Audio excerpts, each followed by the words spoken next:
अस्सलाम वालेकुम नाजरीन, खैर मकदम है आपका आपकी अपनी channel SKUAST Kashmir HADP innovative network. आज के इस शुमारे में हम आपका खैर मकदम करते हैं और आज के हमारे मेहमान ख़ुसूसी इस शुमारे के रहेंगे प्रोफेसर नसीर अहमद डार।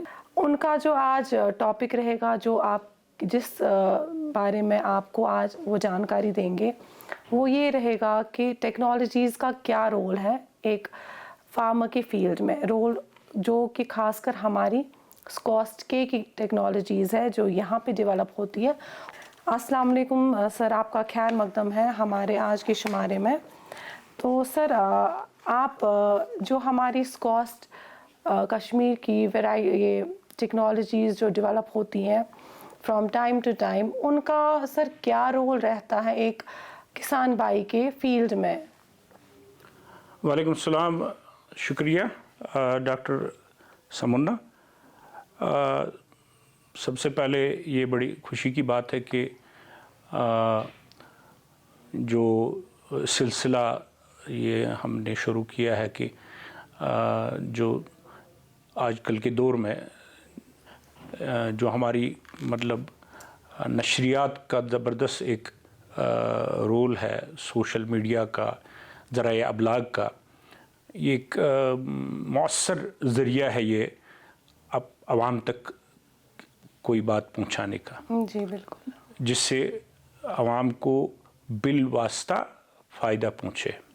एक्सटेंशन का जो हमारा बड़ा डिपार्टमेंट है, जिस तरह रिसर्च का काम है इसी तरह एक्सटेंशन का काम है। तो एक्सटेंशन की जो हमारी फील्ड फंक्शनरीज़ हैं, आपको मालूम है कि हमारे जो कृषि विज्ञान केंद्राज हैं, जो हमारे वहाँ साइंटिस्ट हैं, उनका मैंडेट जो है वो टेक्नोलॉजीज़ इम्प्लीमेंट करना फार्मर्स फील्ड पे।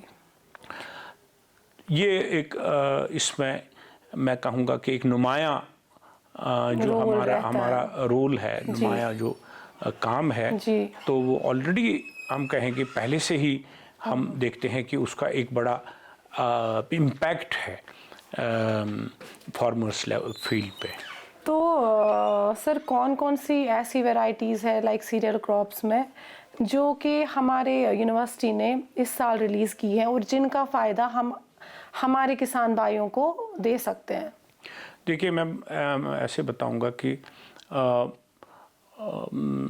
एक हम कहेंगे कि जो हमारी वैरायटीज़ हैं जदीद, जो जिन दौर में हमने पिछले कई साल से जो हमने धान की फसल पे काम किया, हमारे बीडर्स हैं, हमारे बाकी जो साइंटिस्ट हैं, तो उन्होंने जो उसमें काम किया, धान की जो हमारी अक़साम हैं, पैडी जिसे हम कहते हैं, या हमारा मकई जो है, मेज़ है, या हमारा ये सरसों है, ऑयल सीड है, तो दालें हैं, या घास की जो हमारी बहुत सारी कुछ वैरायटीज़ हैं, ओट्स उसमें मेन एक वैरायटी हमारी।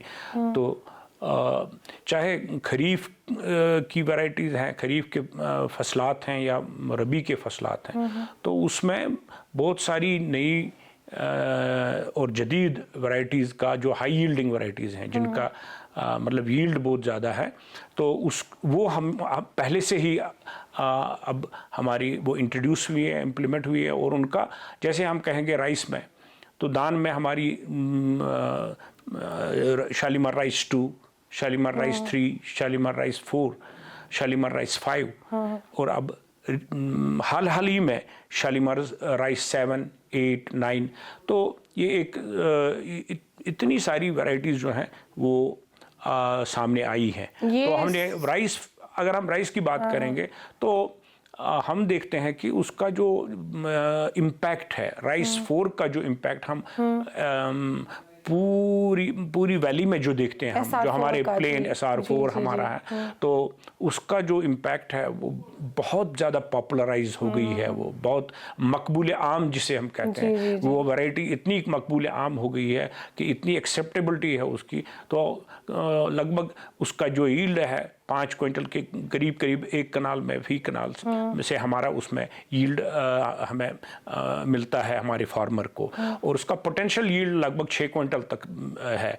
हमारे जो किसान भाई हैं तो बहुत हद तक वो मुतमईन हैं, खुश हैं, और जो उनको उसमें रिटर्न्स मिलते हैं तो बहुत ही तसल्ली बख्श उनको मुनाफा उससे हासिल होता है। चलिए, ये तो अच्छी बात है। और एक और अहम बात जो आपने बताई कि जो हमारी स्क्वाश केक की वैरायटीज़ है, ये इनकी सूटेबिलिटी डिफरेंट ऑल्टीट्यूड्स के लिए, जैसे दरमियानी है, लो है, हाई है, तो हर एक ऑल्टीट्यूड से के सूटेबल जो हमारी वैरायटीज़ स्क्वाश केक से रिलीज़ होती है, तो उससे भी एक हमारे किसान भाई को फ़ायदा पहुंच रहा है।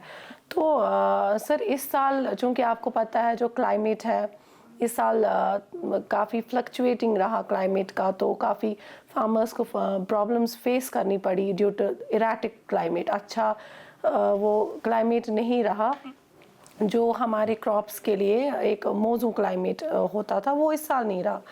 तो सर, उसके हवाले से आप बताएं कि क्या एक फार्मर को क्या तैयारियां रखनी चाहिए कि उसको वो इन जो नुकसानात हैं उनसे बचे।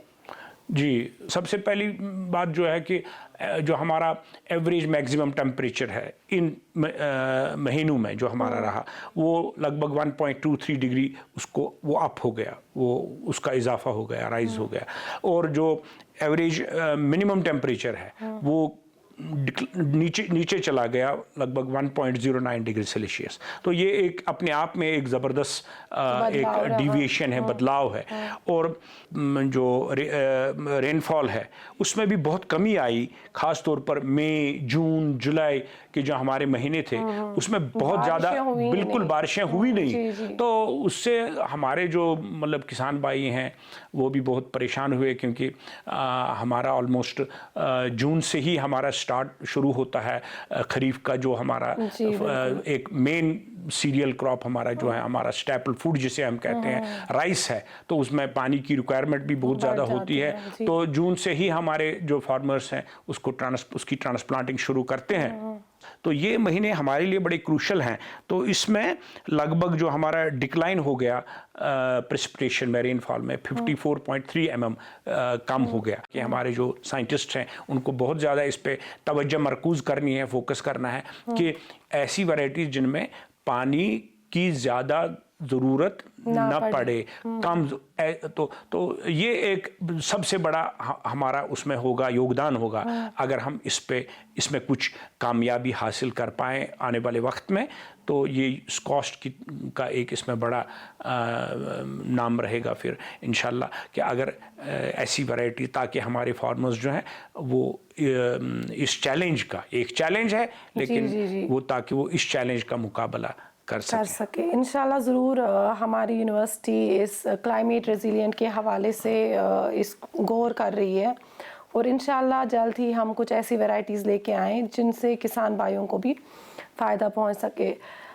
सर, नॉर्मली हम कश्मीर में देखा जाता है कि यहाँ पे फॉडर की काफ़ी स्केर्सिटी रहती है, तो उस फॉडर स्केर्सिटी के हवाले में आपकी क्या राय है?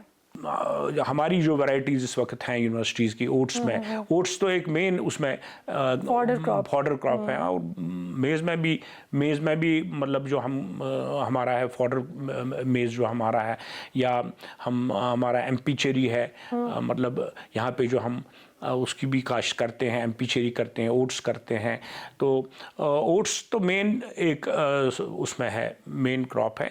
तो जिसमें अब ऐसी वैरायटीज़ भी सामने हैं, हमारे सामने आई है, जैसे शालीमार फॉडर ओट्स 7, इसी तरह शालीमार फॉडर ओट्स 4, 5, ये वैरायटीज़ जो है ये बड़ी हाई यील्डिंग वैरायटीज़ है, जिसमें हमारा लगभग 400 से 500 क्विंटल तक पर हेक्टेयर हमारा जो यील्ड रहता है ग्रीन फॉडर, एग्जैक्टली।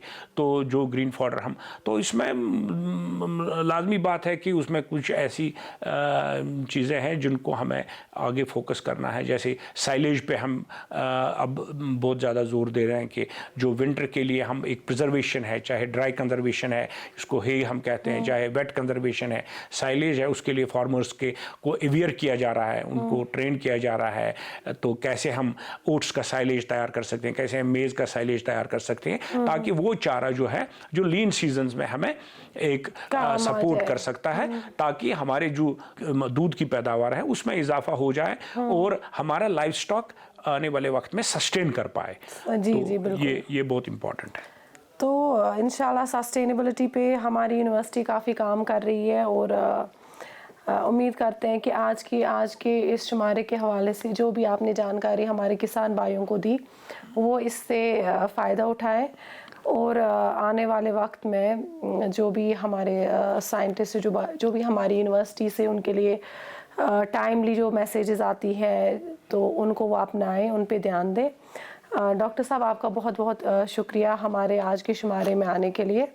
हमारे किसान भाई जो भी इस शोबे से रिलेटेड है, जिनको भी इश्यूज़ है, जो भी आज एड्रेस हुए वो इश्यूज़, वो इन पे ध्यान दें।